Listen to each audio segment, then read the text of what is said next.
Hello, Jacquelyne here with Sacred Dialogues. And I'm here today to talk to you about how to know when it's time. How do you know when it's time to assist your animal companion at the end of their days? How do you know when it's time to intervene, to make that veterinarian appointment? How do we know when they need assistance to actually leave their body and make that transition? We call it putting them to sleep. The euthanasia at the end of life. It's our final gift, actually, that we can give our animal beloveds. How do we know when it's time? It's a horrible thing to have to make that decision. It's something that most of us dread, hope that we never have to do. It makes us feel like we're playing God, and we don't want to have to be the one that makes that choice. We always, I hear this again and again, and I certainly feel the same way. We always want our animal companions to have what we think of as a natural death. But ironically, because we love them so much and because we are caring for them so well, most of our animal companions don't have that opportunity anymore to have a natural death. I don't know, opportunity. We've all seen the nature shows. Nature's pretty harsh. To want our animal companion to have a natural death, well, that's not like just laying down on the ground somewhere and dying peaceably. That usually means being taken by a predator, right? So we think that, gosh, I really would like for my animal to just have a natural death, but they don't have that. They're in our house. Your beloved might be sleeping between your sheets like mine does. So the chances are they're not going to have that. Your animal beloved is getting the best possible care. Chances are they are receiving as good or better medical care than you give yourself. You are giving your animal beloved the best food you can afford to buy. You are protecting them from pests and predators. You're probably giving them supplements. You're giving them far greater medical and emotional and psychological care than they would ever get otherwise. So you're likely, unfortunately, going to have to intervene when it is at the end time. And again, I know that is a wretched position to be in, but it is what it is. Our animal companions, they just don't live long. They certainly don't live as long as we want them to. And at some point, you're going to be saying goodbye. And being able to know the when to do that, when to help, when to assist, when to support them on their journey out of the physical. It's a very important thing, it's a very personal thing. There aren't any specific, rules. Oh, well, at this point it's going to look like that and you're going to know to do that. Sorry, there isn't a book like that. Your beloved is a unique individual, and your relationship with them is a deeply personal one. And you are likely the only one who's going to really know when it's time. And I get it. Our desire to keep them here can make that very difficult.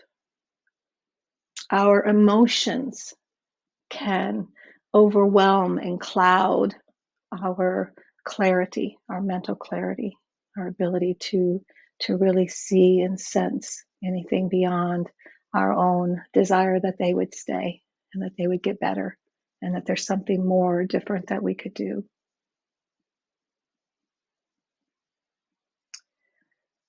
So I'm going to give you the signs and signals to look for. So I'm going to take a deep breath.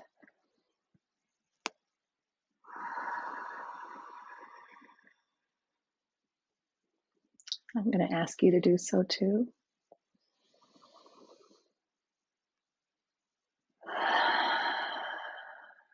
How do we know when it's time?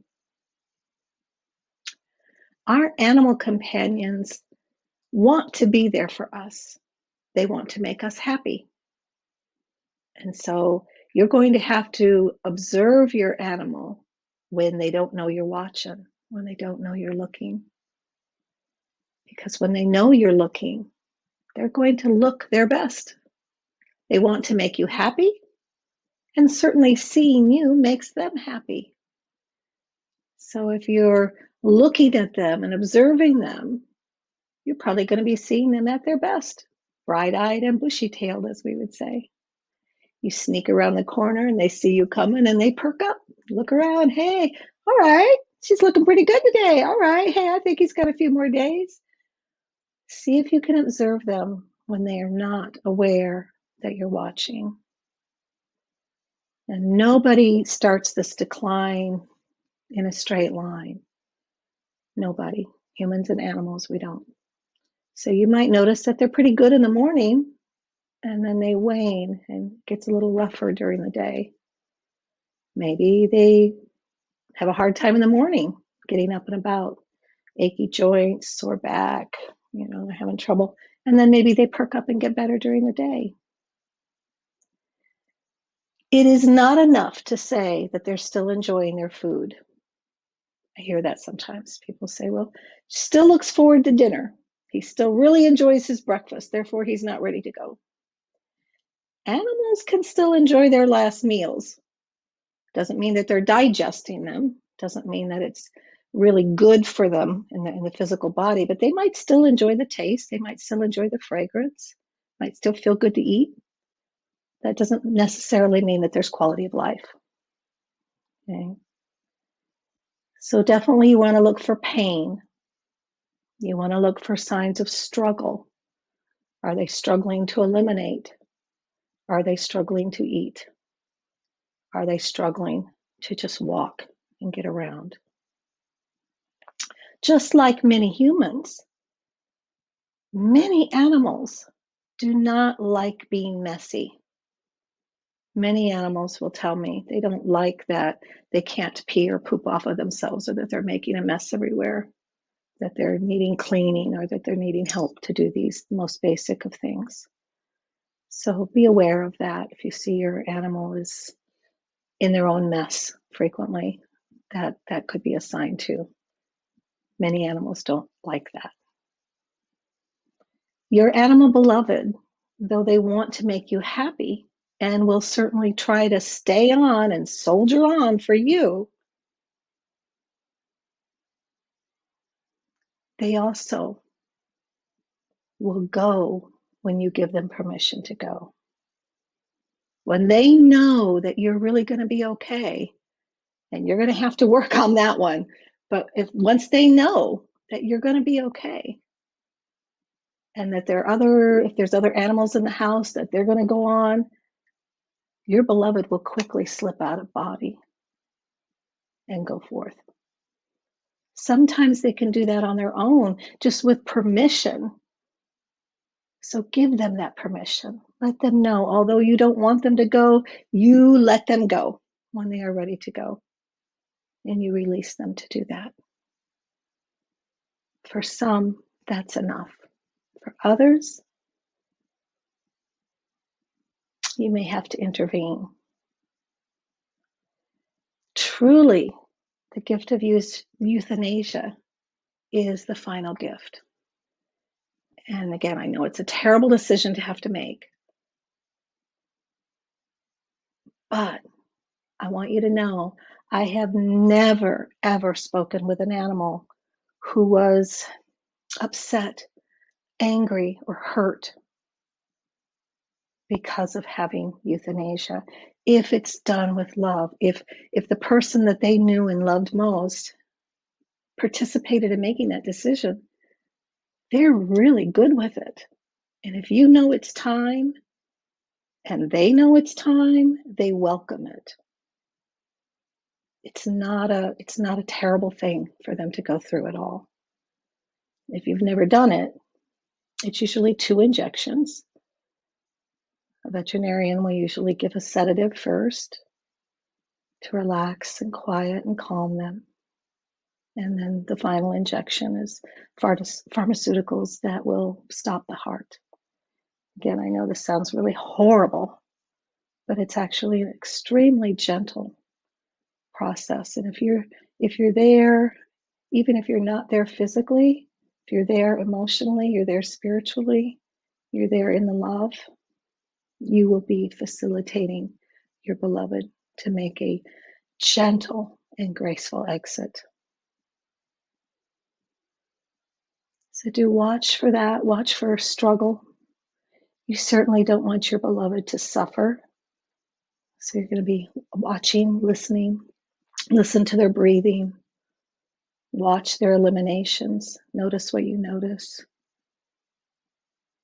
Sometimes we get to a point where they're not going to get better. And you'll be having to make this decision. Sometimes it's easy. Sometimes the light will just go off in their eye and you notice that. It's like, oh, they're not shiny anymore. Those eyes are dull and flat. Sometimes they'll look at you from across the room and be signaling you, giving you that message, obviously. I'd like to go now. Can you give me a hand? I'm really ready. I'm done. Not enjoying my walks anymore. Don't have any interest in playing anymore. Just laying around. They're ready to go. And if you see your animal companion looking somewhere, in a different part of the yard or different part of the house, that likely means that they are sensing and feeling and seeing their escort team, the one or the two that will actually facilitate helping them to leave the physical world. So if you notice that, take comfort in that. It's a good sign. When you sense or feel that your beloved is ready, do that final gift. Make that offering. Make the appointment. Far better to be a day or two early than a day or two late. Again, I'm really sorry that you're in this position. I get it. Your beloved, when they are ready to go, will thank you for it.